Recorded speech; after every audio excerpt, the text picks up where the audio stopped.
जय गुरुदेव मेरे प्यारे साथियों, इंदिरा रावत राजस्थान अजमेर से। कहो साथियों कैसे हो? ईश्वर की दया से अच्छे ही होंगे।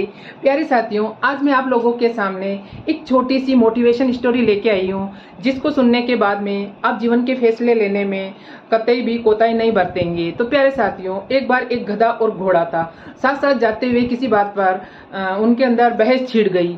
बहस एक बहुत ही छोटी सी बात पे छिड़ी थी, घास का कलर। कि गधा बोल रहा था घास का कलर नीला होता है और घोड़ा बोल रहा था घास का कलर हरा होता है। इसी कलर को लेकर बहस बढ़ती चली गई। तो फिर वो दोनों जंगल के राजा के पास में पहुंचे और अपनी अपनी जो परेशानी थी राजा जी के सामने प्रस्तुत की। राजा जी के पास में और भी जो जीव जंतु थे वो भी बैठे हुए थे। राजा जी ने उनकी बातें अच्छी सी सुनी और वो समझ गए कि इनके अंदर बहस काफी बढ़ गई है। तो इतने में गधे ने बोला कि राजा जी, घास का कलर नीला होता है ना? तो राजा जी थोड़ा सा मुस्कुराए और बोला कि हाँ, घास का कलर नीला होता है, और उसको साइड में बैठने की बोल दिया। और उसको बोला कि ठीक है, तुम्हारा न्याय हो गया है। लेकिन राजा जी ने सोचा कि न्याय हुआ है अगर तो एक को उसका सॉल्यूशन मिलता है तो दूसरे को तो उसका सजा भी मिलनी चाहिए। तो उसने घोड़े को बोल दिया कि तुम्हें एक दिन के लिए यहाँ की जेल में रखा जाएगा। तो गधा और भी ज्यादा खुश हो गया और वो बहुत ही खुश होकर मस्ती से उछलता हुआ वहां से निकल गया और सोचने लगा, अच्छा सबक सिखाया मैंने इसको, अच्छा सबक सिखाया मैंने इसको। तो गधे के जाने के बाद में घोड़ा राजा जी के पास में गया और बोला कि राजा जी, मुझे आपने एक दिन की जेल दी है, इसका मुझे इतना दुख नहीं है, लेकिन मुझे ये सोच के बहुत अचरज हो रहा है कि आपने ऐसा न्याय कैसे किया। आप खुद बताइए कि घास का कलर कैसा होता है, किस रंग की घास होती है? तो राजा जी ने बोला कि घास का कलर तो हरा ही होता है। तो घोड़े ने बोला, अगर घास का कलर हरा होता है तो आपने गधे को घास का कलर नीला बताकर उसकी जीत क्यों करवाई?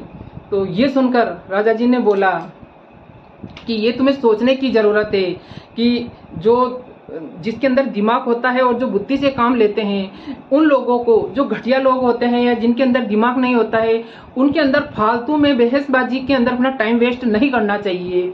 और इसीलिए मैंने तुम्हें ये एक दिन की सजा दी है कि तुम आगे से ध्यान रखो कि किसी भी जो घटिया लोग हैं जिनके अंदर दिमाग और बुद्धि नहीं होती है, उनके पीछे अपना टाइम वेस्ट ना करें और अपने जीवन में आगे बढ़ने के लिए निरंतर प्रयास करते रहें। और इसीलिए मैंने तुम्हें एक दिन की सजा दी है कि आगे से तुम ध्यान रखो।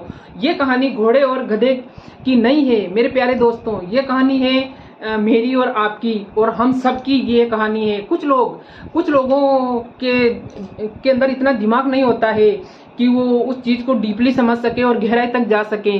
जितना उनके अंदर ज्ञान होता है उतना ही वो उस ज्ञान का बखान करता रहता है। तो समझदार लोगों को चाहिए कि जो गधे जैसे लोग हैं उनकी बातों में ना आए और न ही उनकी बातों में कभी ध्यान देना चाहिए। अगर वो किसी बात पे लेके, बिना मतलब की बात पे लेके अड़ जाते हैं तो उनको अपने हाल पे छोड़ देना चाहिए और अपने अंदर जो एनर्जी है उसके अंदर वेस्ट करने में अपना वक्त बर्बाद नहीं करना चाहिए। तो प्यारे साथियों, इस प्रकार अपन समझदारी से काम लेकर फालतू के टाइम वेस्ट होने से बच सकते हैं। तो प्यारे साथियों, आपको ये कहानी कैसी लगी? अच्छी लगी हो तो लाइक, कमेंट और शेयर कीजिए और मेरे चैनल पर नए आए हो तो सब्सक्राइब कीजिए।